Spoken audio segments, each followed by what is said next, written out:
are the tutors from ICT. Today we will find a student who can answer the question. And the question for today, what are AJAX and JSON? So let's go. Do you know what is AJAX and JSON? No. Excuse me, do you know JSON and AJAX? No. And you? No. Nobody knows? So let's just start with us.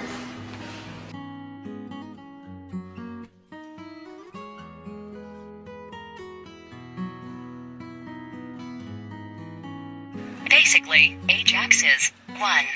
Its general ideas or concept.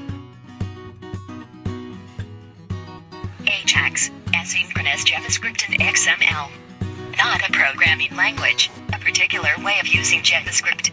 Downloads data from a server in the background.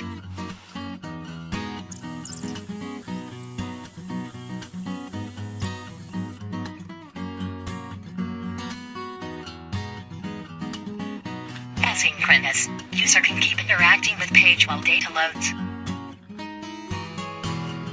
Now, you have known the concept of AJAX. Next, I will talk about JSON. JavaScript Object Notation, JSON, is an open standard format that uses human-readable text to transmit data objects, consisting of attribute-value pairs. It is used primarily to transmit data between the server and web application as an alternative to XML and code for parsing and generating. JSON data is readily available in a large variety of programming languages.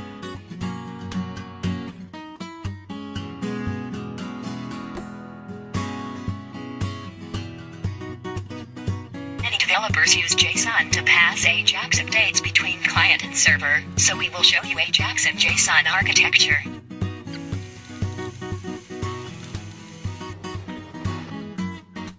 There's a back-end thing of application-specific services, which are usually just an AJAX script callable facade on top of the middle tier of the system where the business logic lives and works. Services and the front-end exchange data via HTTP, using a variety of formats to pass parameters and return values. Since AJAX services are exposed exclusively through HTTP. As you know the overview of AJAX and JSON architecture, so we will continue to show you possible implementation methodology. Implementation methodology. 1. AJAX, response objects properties. Most commonly used property is response text to access the fetched text content.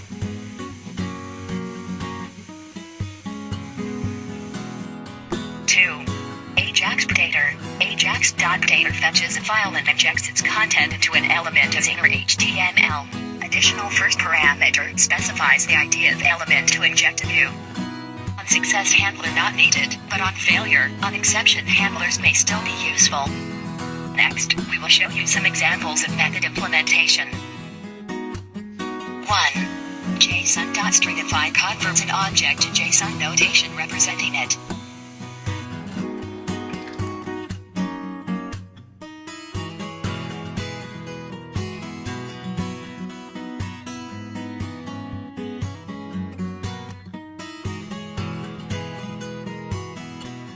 Properties of non-array objects are not guaranteed to be stringified in any particular order.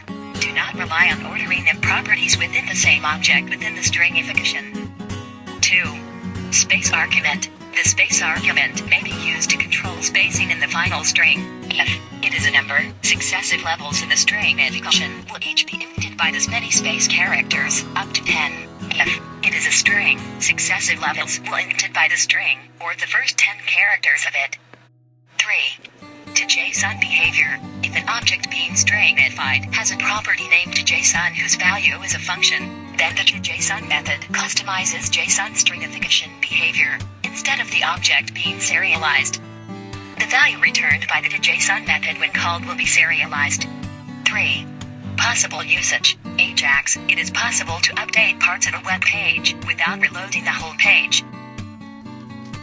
JSON, AJAX commonly used XML as the data interchange format. Now many developers use JSON to pass the AJAX updates between the server and the client. Below are some of the advantages and disadvantages of using AJAX. Advantages: better interactivity. AJAX allows easier and quicker interaction between user and website. Easier navigation. AJAX applications on websites can be built to allow easier navigation to users. Backed by reputed brands, several complex web applications are handled using AJAX. Google Maps is the most impressive and obvious.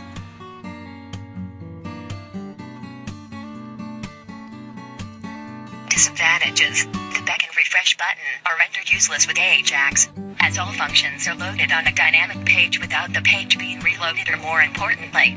This is the main drawback behind AJAX, but fortunately with good programming skills this issue can be fixed. It is built on JavaScript. A percentage of website surfers prefer to turn JavaScript functionality off. Next, I will talk about the advantages and disadvantages of JSON. Advantages: JSON is lightweight component. It does not take more time for execution. It supports data structures used in modern languages.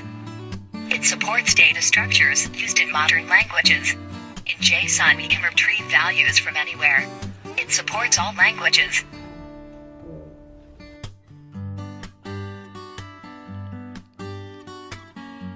Disadvantages: it is very difficult to understand by a human, because of so many braces and commas used in that. JSON is not suitable for large datas. JSON does not have a CData feature, so it is not suitable for handling multimedia formats. That is text, images, etc. Yay!